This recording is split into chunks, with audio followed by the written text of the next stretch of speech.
அநேக சமயத்துல நம்முடைய உள்ளத்தை வேதனைப்படுத்துற ஒரு காரியம், நம்ம நேசிக்கிறவங்க, அன்பு கூர்ந்தவங்க நம்ம மறந்து போகும்போது, நம்ம நினைவில் வைக்காம மறந்து போன போது, இவங்க கூட என்ன மறந்துட்டாங்க, இவங்க கூட என்ன நினைக்கல அப்படின்னு நினைக்கும் போது மனதில் ஒரு துக்கம் உண்டாகும்.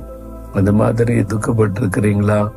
உங்க வீட்டில் உள்ளவங்க, சொந்தக்காரங்க, ஃப்ரெண்ட்ஸு, பழகினவங்க, ஒரு காலத்துல ரொம்ப அந்யோன்யமா இருந்தோம், ஐக்கியமா இருந்தோம்.